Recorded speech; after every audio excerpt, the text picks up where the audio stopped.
The billionaire CEO thought he had everything, until he found his ex unconscious on a park bench, with two crying boys who looked just like him. Nicholas Rivers didn't believe in detours. His mornings were designed to run with precision, down to the minute. He walked the same route through the park every weekday at 7:05 a.m., coffee in hand, earbuds in, moving fast enough to avoid casual conversation and slow enough not to break a sweat. He liked the quiet efficiency of it. He liked the illusion that he was in control of every part of his day. That morning was cold, with a light mist still hanging in the trees, and Nicholas barely glanced at the people scattered across benches or jogging paths. He never did. They weren't part of his world. But then he saw them. At first, it barely registered, a form slumped over on a park bench beneath a row of bare-limbed trees, and two small figures beside her, unmoving. Something about the stillness was wrong. Nicholas slowed down without meaning to. The woman wasn't just resting. Her head was tilted unnaturally, her shoulders limp. Beside her, the two boys sat close together, faces blotchy and red, their small hands clutching each other tightly. They couldn't have been more than 4 years old. Their clothes were too light for the chill, and their feet were bare. He stopped walking. No one else did. Joggers passed. A man on a bike glanced at them and kept going. A woman with a dog gave a wide berth. Nicholas stood there, rooted to the sidewalk, his pulse ticking faster. Something about the boys struck him, those eyes, that hair, the shape of their faces. It wasn't just that they were twins. It was something else. Something that made his stomach twist. He stepped off the path and approached slowly, crouching in front of the bench. The boys looked up, eyes wide and wet, but didn't back away. The woman wasn't moving. Nicholas gently touched her shoulder and spoke low. "Ma'am." No response. Her skin was cold. Her breathing was shallow but steady. He reached for his phone and dialed emergency services immediately. While waiting, he took off his coat and draped it over her, then shrugged off his sweater and wrapped it around the boys. They clung to each other but didn't speak until one of them, the slightly taller one, whispered, she was tired. She just wanted to rest for a little. The second boy added, we were waiting for Daddy. But he didn't come. His voice cracked on the last word. Nicholas felt something hit him in the chest, hard and sudden.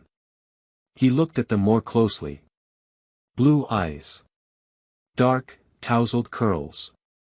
Features that mirrored each other, mirrored him. It was like staring into a version of himself he had never seen before, smaller, more fragile, but undeniably familiar. The paramedics arrived minutes later. They asked questions, lifted the woman onto a stretcher, checked the boys for signs of illness or injury. Nicholas answered what he could, which wasn't much. He didn't know her name. He didn't know what had happened or how long they'd been there. But when one of the EMTs turned to ask what relation he was to the children, Nicholas didn't hesitate. I think, he said slowly, barely able to form the words. I think I'm their father. No one questioned him further in that moment. The boys didn't correct him. They clutched his hand as they were led to the ambulance.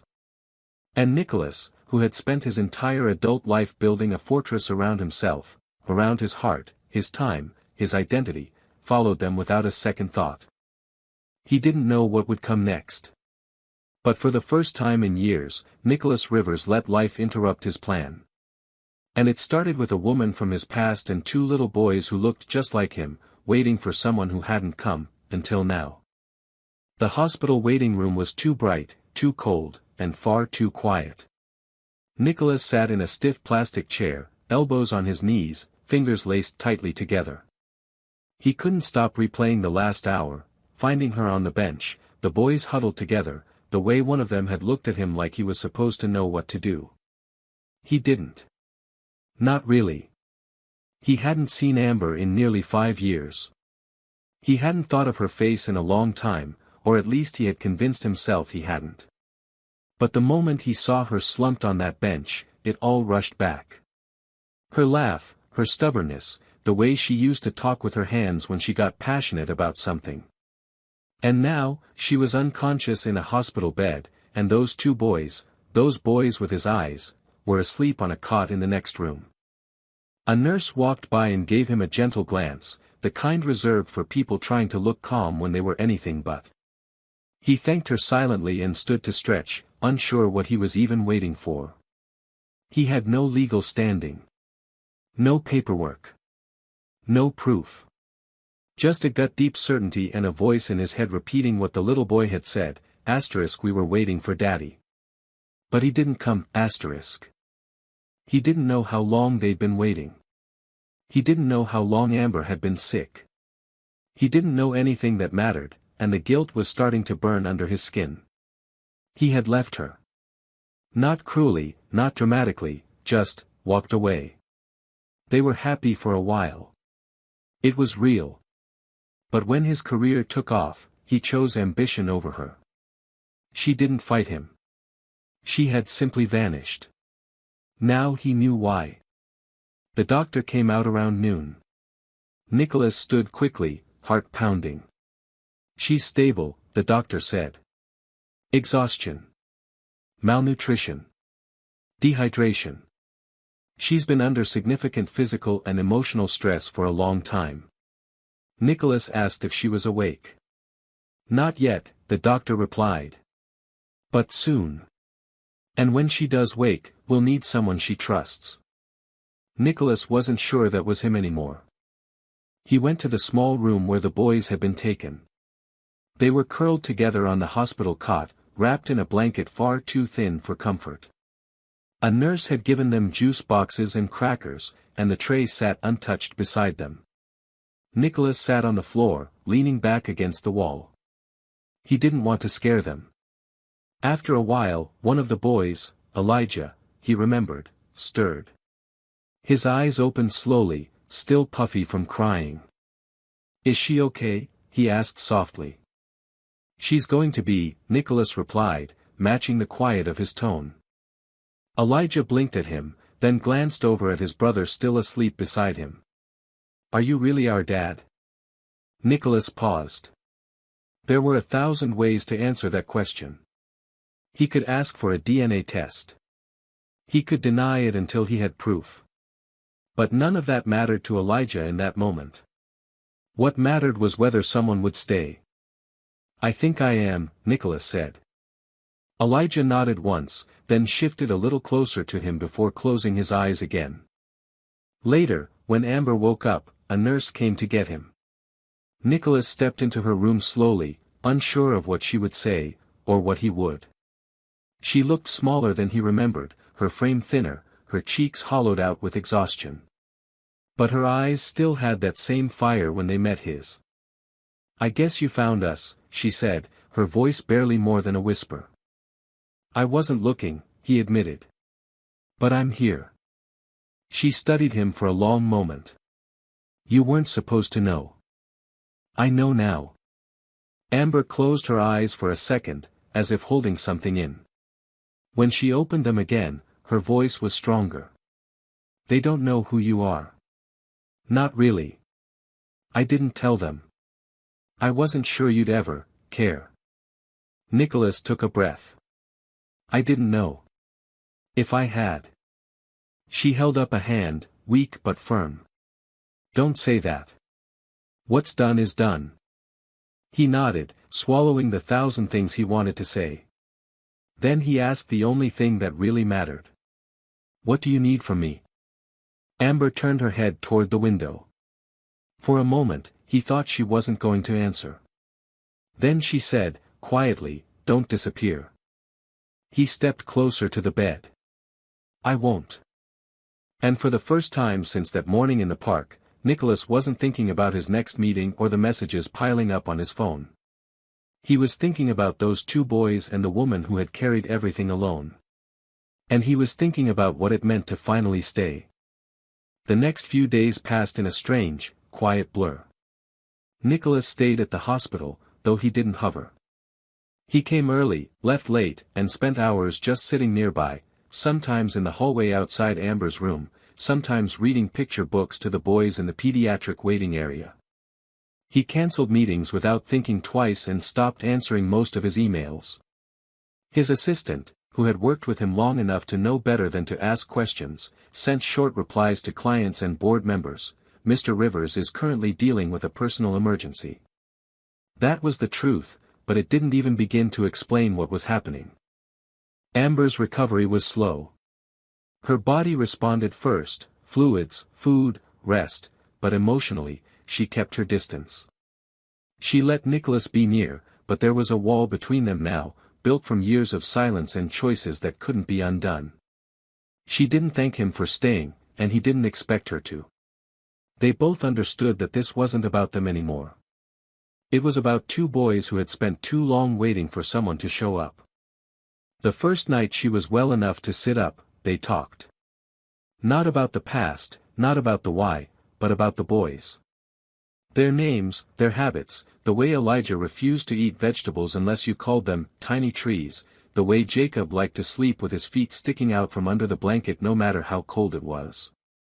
Nicholas listened carefully, memorizing everything. He realized just how much he had missed. First steps. First words. Birthdays. Crayon drawings. Sick days. All of it had happened without him, and the weight of that was crushing. Amber explained that she hadn't meant to shut him out entirely. At first, she had been angry. Then scared. And then, over time, the idea of reaching out became more complicated than silence. Life had swallowed her up, 2 babies, no support system, bills she could barely manage, jobs that barely paid. She had done what she could. She didn't say it like she wanted pity. She said it like it was fact.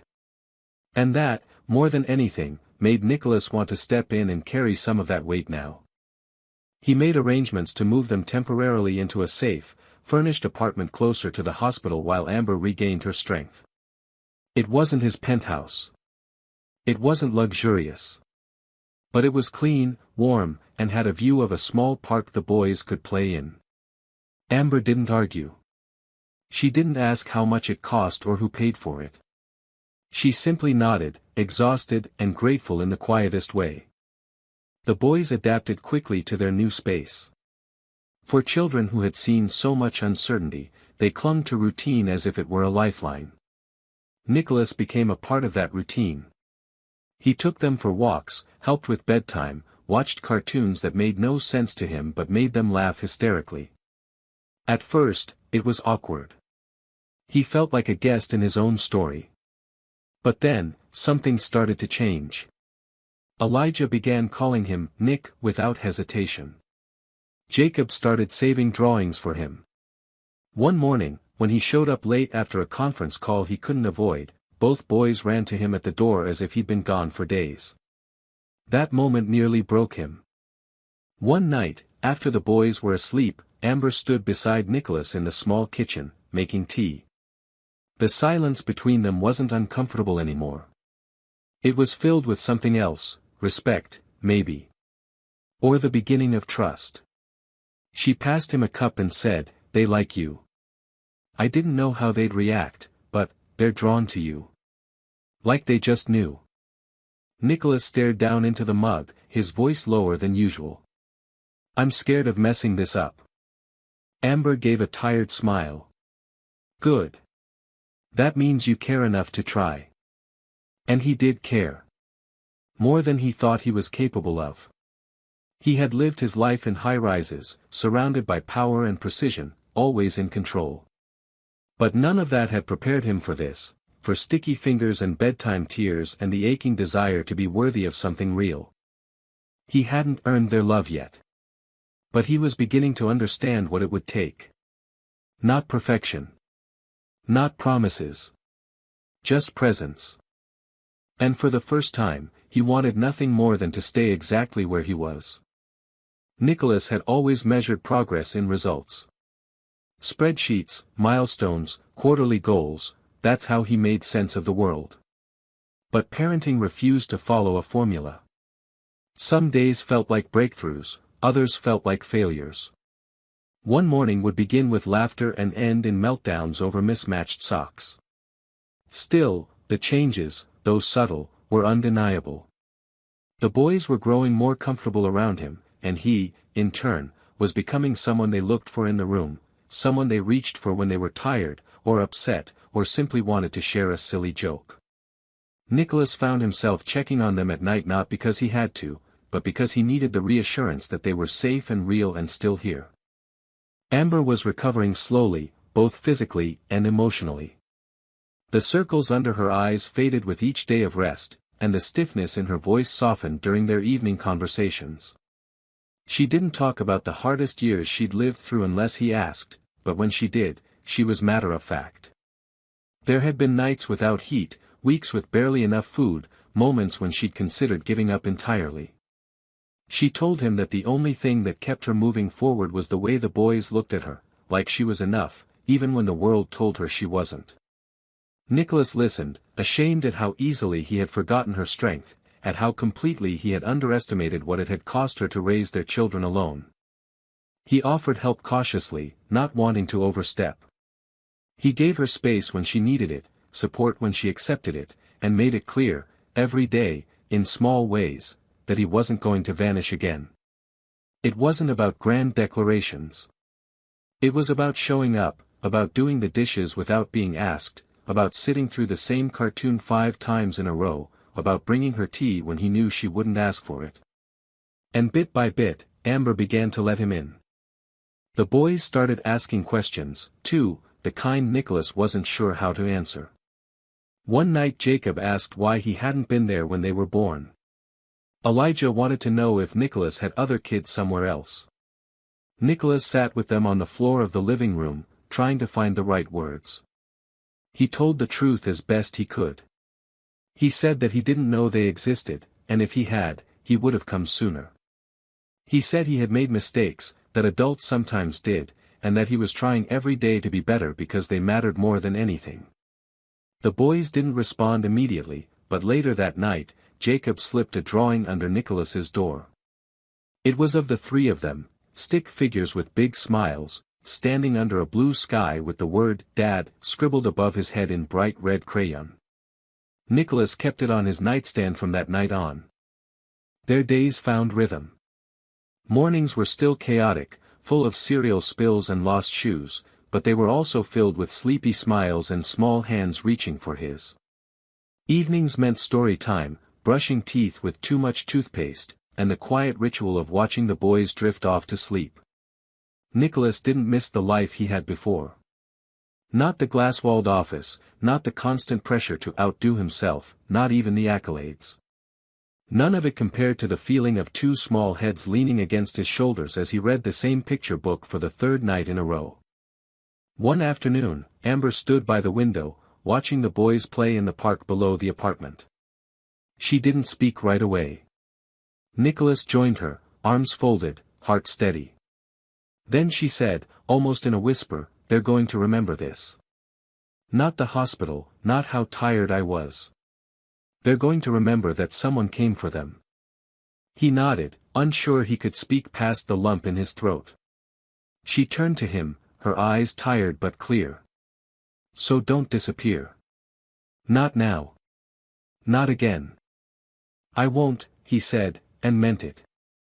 And in that moment, with sunlight pouring through the window and laughter rising from the street below, Nicholas understood something he never had before. Love wasn't something you waited to feel. It was something you chose to give, over and over again, even when it scared you. Especially then. He wasn't trying to make up for the past anymore. He was building something new. And for the first time in his life, he didn't need a plan to do it. Nicholas didn't notice how deeply he had changed until the outside world finally caught up with him. The temporary apartment had become a haven of sorts, messy and loud and full of warmth, but it was never meant to be permanent. He had told himself they were just settling in, giving Amber time to heal and the boys time to adjust, but it had been over a month, and everything about his old life now felt distant, like a version of himself that belonged to someone else. His phone still buzzed with reminders of meetings he no longer attended, emails from investors, messages from former colleagues who asked if he was coming back to reclaim his place. He didn't answer most of them. And when he did, his responses were brief and final. Not right now. Not important. He wasn't interested in maintaining a life he no longer recognized. But not everyone was willing to let him go so easily. One morning, while helping the boys put on their shoes for a walk to the park, he got a call from his attorney. Amber's former boyfriend, a man named Colin, had filed for visitation rights, claiming that he had been a father figure to the boys and should be allowed to see them. Nicholas felt a wave of cold fury rise up the moment he heard the name. Amber had only mentioned Colin once, in passing, and the discomfort in her voice said everything. He had not been involved in their upbringing. He hadn't provided, protected, or stayed. And now that things were beginning to stabilize, he wanted to reappear. Nicholas didn't tell Amber right away. He didn't want to worry her, not while she was still fragile in ways she tried hard to hide. Instead, he met with his legal team to prepare. His instincts from the business world kicked in: gather information, build a case, anticipate every angle. But this wasn't business. This was family. And for the first time in his life, Nicholas was fighting not for profit, but for the right to stay part of something he hadn't even known he was missing. When he did tell Amber, her reaction was quiet and intense. She sat at the kitchen table, her hands wrapped tightly around a coffee mug, eyes fixed on a crack in the tile. She didn't cry. She didn't yell. She just said, "He wants control. He never wanted them. He only wants to be right." Nicholas nodded. "Then we show them what's true. What the boys know. What you and I know." The boys, of course, sensed the tension, even if they didn't understand it. Elijah became more withdrawn, needing extra time at bedtime to fall asleep. Jacob asked questions that made Nicholas pause, like, "Will we have to leave again?" Or, "Are you still my dad if someone else wants to be?" Nicholas knelt down to answer those questions honestly, carefully. He promised that no matter what happened in court, he wasn't leaving. That they were his sons, not just in name, but in every choice he made now. And both boys, in their own way, seemed to believe him. The court date arrived faster than anyone expected. Nicholas wore a simple suit, no tie, his nerves visible only in the way he clenched his jaw. Amber sat beside him, her hand brushing his when the hearing began. Colin arrived with a lawyer and a prepared statement, painting himself as a misunderstood man who had stood by Amber for years, who deserved a role in the boys' lives. But when pressed by the judge, he stumbled. He couldn't recall the boys' birthdays. He didn't know the name of their school. He had no evidence of financial support or personal involvement. His version of love was theoretical. Nicholas's was lived. The most powerful moment came when the judge asked if the children had expressed any wishes. A court-appointed child advocate had met with them both in private. And what they shared was simple. Elijah had said, "Nick reads to us even when he's tired. He makes pancakes even when they burn." Jacob had said, "He came for us. That's how we know he's our dad." Nicholas didn't cry. But when the judge ruled in their favor, denying Colin's petition and recognizing Nicholas as the boy's legal father, something in him shifted. It wasn't victory he felt. It was gravity. A quiet, permanent responsibility that had already been growing in his heart, now solidified by law. Back home, the boys celebrated in the only way they knew how, by making a giant fort out of blankets and dragging Nicholas inside. They piled stuffed animals on his chest, turned off the lights, and whispered, "We're safe now." And Nicholas believed them. Not because the court said so, but because this time, he had stayed. The days after the hearing passed like a quiet exhale. There were no fireworks, no grand celebrations, just a deep and steady sense of relief that settled into every corner of their lives. The boys didn't fully understand the legal victory, but they understood the feeling of safety, of stability. They laughed more freely, slept more soundly, and no longer asked Nicholas if he would still be there tomorrow. He was part of the routine now, not a guest or a stranger, but a permanent fixture in the home they were slowly building together. Nicholas moved them out of the temporary apartment and into a small house on the edge of the city. It wasn't extravagant, but it had a backyard, 3 bedrooms, and sunlight in every room. Amber chose the curtains. The boys picked their wall colors. Elijah wanted blue, Jacob chose green, and Nicholas spent an entire weekend assembling bunk beds, swearing quietly under his breath while the boys watched and offered completely unhelpful advice. At the end of it, the house wasn't perfect. The dining chairs didn't match, and there were fingerprints on every window, but it felt alive. It felt like theirs. Nicholas began waking up before the boys did, not because he had meetings or deadlines, but because he wanted to. He liked being the first one up, liked making coffee in a quiet kitchen and listening to the soft sound of morning settle in around him. He liked hearing the sound of small footsteps padding down the hall, the sleepy, "Hi, Dad," from Jacob, the way Elijah leaned against him for a few minutes before fully waking up. These were the moments he never knew he needed. The slow, simple, unglamorous pieces of a life that felt more real than anything he'd built before. Amber had started painting again. At first, it was just to fill the time while the boys were at school, but soon it became something more. Nicholas set up a small studio for her in the sunroom, and every time he passed by, she was there, barefoot, brush in hand, lost in a world of color. He didn't ask what she was painting. He just let her have that space, the same way she had given him a chance to prove himself, to belong here, not through words but through presence. They never defined what they were to each other. They didn't need to. Some nights they sat on the porch and said nothing, sharing a blanket and a cup of tea, watching the boys chase fireflies in the yard.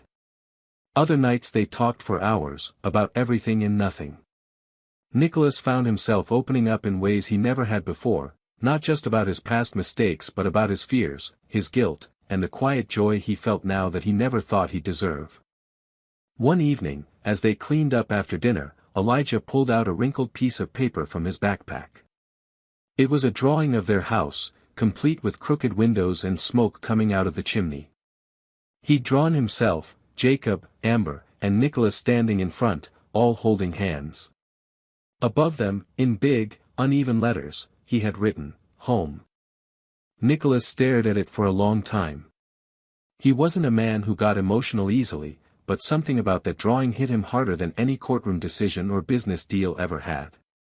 He realized then that this wasn't about redemption or proving anything. It wasn't about fixing the past. It was about building something new, something strong enough to carry all of them. That night, as he tucked the boys into bed, Jacob looked up at him and asked, "Do you miss your old job?" Nicholas thought for a moment, then smiled. Not even a little. Because this messy, noisy, beautiful life, was more than he ever thought he'd have. And more than that, it was exactly where he wanted to be. Fall arrived quietly, coloring the trees outside their new home in warm tones of amber and gold.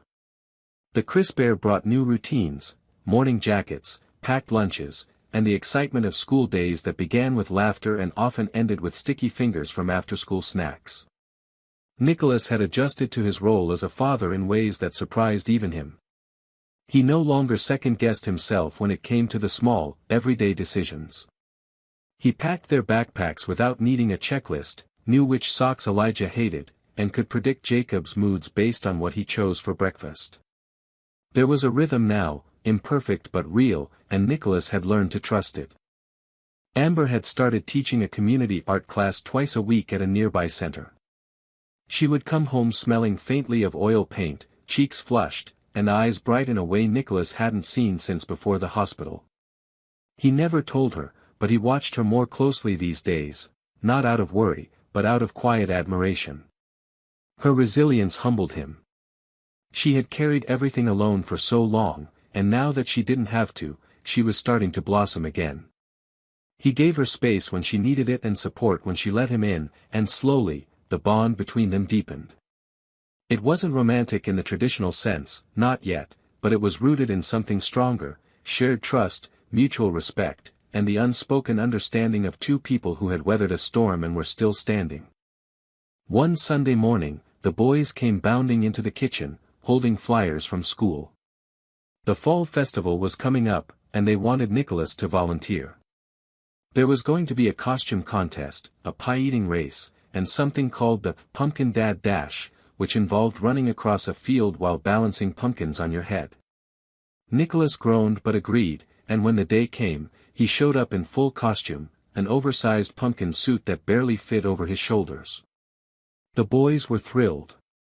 Amber laughed until she cried, and Nicholas realized he would wear 1,000 ridiculous things just to see their faces light up like that again. The festival turned out to be more than just a fun distraction. It became a moment of quiet realization. As Nicholas stood on the sidelines, holding 2 sticky caramel apples and trying to wipe mustard off Elijah's face, he noticed how naturally he fit into this world now. Other parents nodded at him, some stopped to chat. Teachers greeted him with genuine smiles. He wasn't just a guest in the boys' lives anymore. He was part of the community, part of the fabric of their every day. Later that evening, after the boys were asleep, Nicholas and Amber sat in the living room, the soft sound of crickets coming through the open window.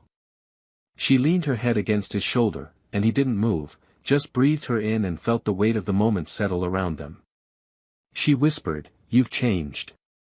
He looked down at her, eyes soft. "I had to." "No," she said gently. "You chose to." That distinction mattered. He hadn't been forced into fatherhood. No court order or scandal had dragged him into this. He had made a decision the moment he stopped in that park, the moment he walked toward the bench instead of past it. And every step since then had been another choice, to stay, to fight, to grow. He thought about that first day often, not because he regretted it, but because it reminded him how close he had come to missing everything that mattered. The boys had never asked for a perfect father. They only needed one who showed up. And now, when he looked into their faces, he saw trust. He saw joy. He saw belonging. As the fire in the living room crackled low and Amber's breathing slowed beside him, Nicholas realized that what they had built together wasn't just healing, it was a life. One worth every sacrifice. One worth protecting. And for the first time in as long as he could remember, he no longer felt like he was running from anything. He was exactly where he was supposed to be. Winter came softly that year. It wasn't harsh or biting, but quiet and full of moments that felt suspended in time. Snow began to fall just before the holidays, covering the neighborhood in a soft white hush that made everything feel slower and more intimate. Nicholas found himself waking up before the boys just to watch the world outside their window turn pale and glistening.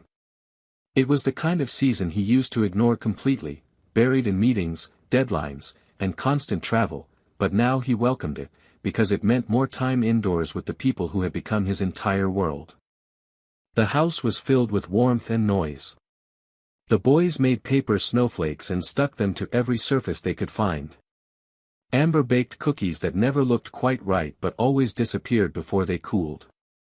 Nicholas bought a real Christmas tree for the first time in his adult life, and the boys helped him decorate it, half the ornaments clustered near the bottom, all the lights tangled, but perfect in its imperfection.